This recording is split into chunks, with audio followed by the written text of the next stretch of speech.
總結引言百萬富翁的速成密碼1分鐘百萬富翁大全集是一部將財商教育、個人成長與實戰案例融為一體的勵志讀物。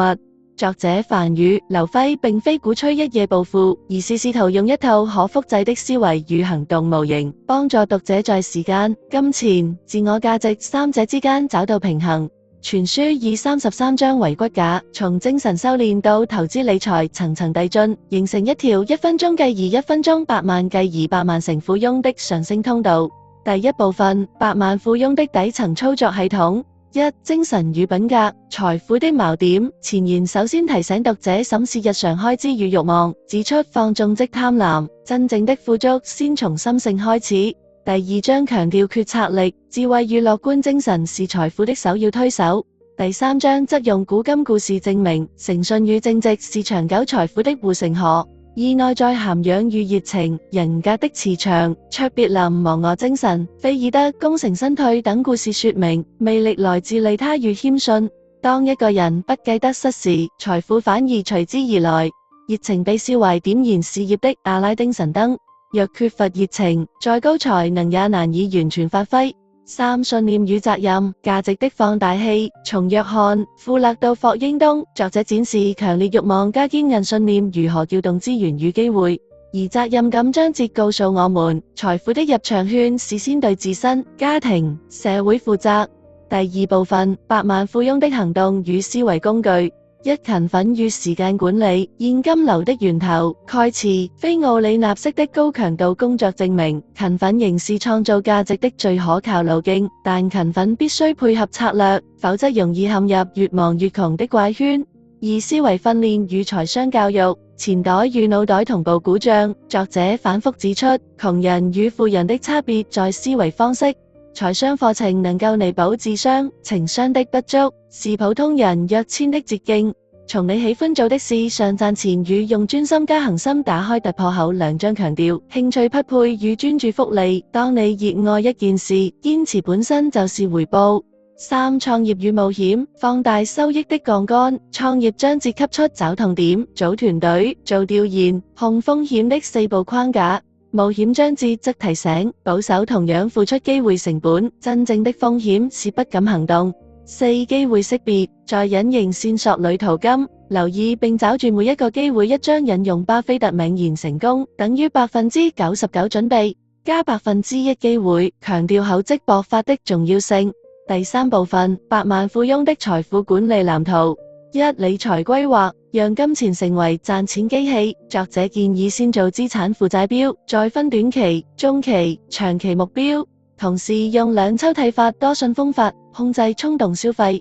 2. 複利魔法，小錢的指數效應，通過歷史案例與巴菲特實踐，作者揭示讓錢替你工作的威力，越早開始越能抵禦貪婪與恐懼。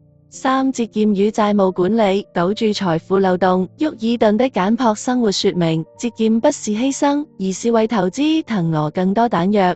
高息債務必須優先清償，低息房貸則可視作良性槓桿。4. 投資之道，讓財富滾雪球，分散配置，長期持有，心態平穩是投資成功的4大支柱。作者提醒讀者區分消費與投資本質，讓現金流為未來埋單。結語：1分鐘百萬，百萬成富翁。全書最核心的洞見是，財富不是單點爆發，而是心智、行動、理財3股力量的合成。1分鐘的微小改變，如果能在以下3方面形成閉環，終將滾成百萬巨浪。1. 先修心、品格、信念、責任感奠定財富地基。2. 再修術、財商、創新、人脈、冒險精神提供推力。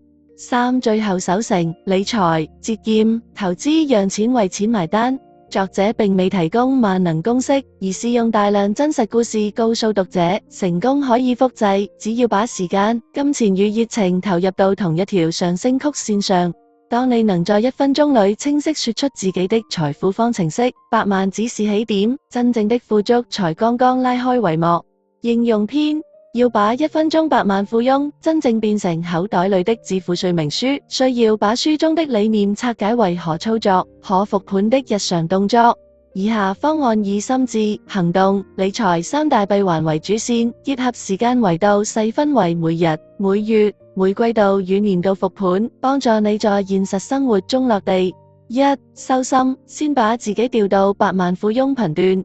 一、自我形象定位，每天醒來、出門前與睡前，用3至5分鐘在心裏扮演一位你欽佩的成功者，李嘉誠、愛迪生或身邊的企業家。刻意模仿其語氣、姿態與決策方式，可在潛移默化中提升自信與格局。二、價值觀對齊，把誠信、責任、節儉寫進個人宣言。任何商業往來，先問自己此事是否讓利益相關者受益，是否可長期重複。此步驟為後續創業或談判提供道德與聲譽的護城河。二、收術，讓時間與技能為財富加速。一、時間銀行，把一天分為高價值2小時加例行4小時加休閒2小時。高價值時段用於學習財商、撰寫商業計劃或深度創作；例行時段處理常規事務；休閒時段進行運動與家庭。以敢想加增想加敢幹3步法，先列出一個大膽目標，如半年內副業收入5萬元，再把它拆成日任務清單。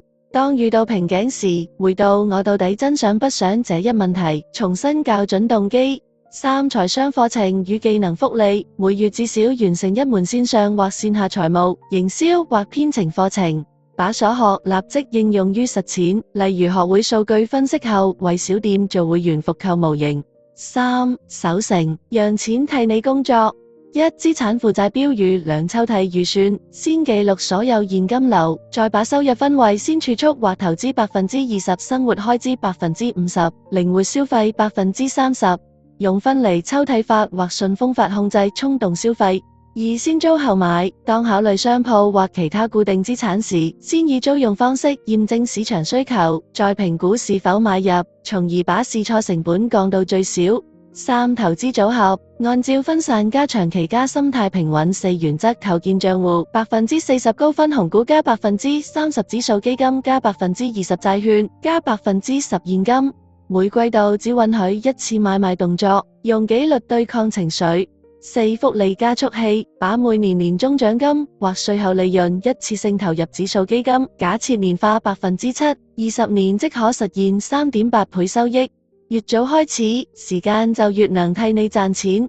4、年度復盤，把閉環變成螺旋上升。一、數據審計，年初與年末對比資產負債表、現金流量表，計算 ROI 與負債率。2、心態盤點，回顧榜樣人物的思維模式是否真正內化。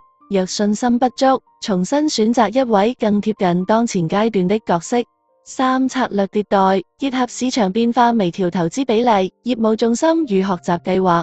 5、人生階段適配，初入職場，以開源和儲蓄為首要目標，嘗試指數基金定投；成家立業，考慮房貸、子女教育金，適當提高保險與穩健資產比例；子女成長，啟動養老金計劃，利用工作經驗帶來的高收入進行組合投資。退休，把60%資產轉向低風險固定收益，保留30%流動與興趣基金，10%用於公益或存。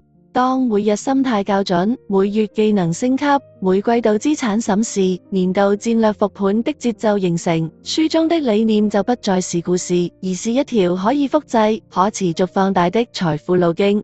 堅持1年，你將發現時間、金錢與自我價值開始在同一方向滾動。百萬只是量變，真正的富足已在途中。金句篇：富人與窮人的差距不是錢的多少，而是思維的差異。前者看長遠價值，後者盯短期利益。先升級心智，再談財富。野心是至窮的第一特效藥。沒有大膽目標，就難有大幅突破。千萬次空想不如一次行動，財富永遠青睞先開槍後瞄準的勇者，在試錯成本可控的前提下，優先行動。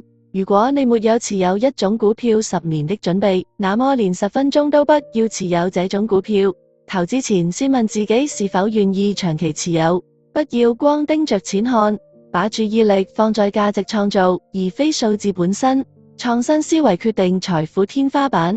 與普通人同質化競爭，收穫必然平庸。停止做你討厭的事，才能釋放潛力。職業倦怠往往源於內心排斥，先解決情緒，再談收入。做你喜歡做的事，錢自然會來。興趣與熱情能放大複利效應。生命的價值就像這塊石頭一樣，在不同的環境下就會有不同的意義。只要你自己看重自己，世界才會認同你的價值。先自我珍視，再尋求外部認可。一個人能力不足但充滿熱情，通常會勝過能力很強卻欠缺熱情的人。熱情是持久努力的發動機。這些金句從思維、行動、投資、情緒四個維度為普通人提供了可操作的坐標系。先以大目標和創新思維破局，再靠行動與熱情累積勢能，同時用長期主義和情緒管理穩住投資與人生航向。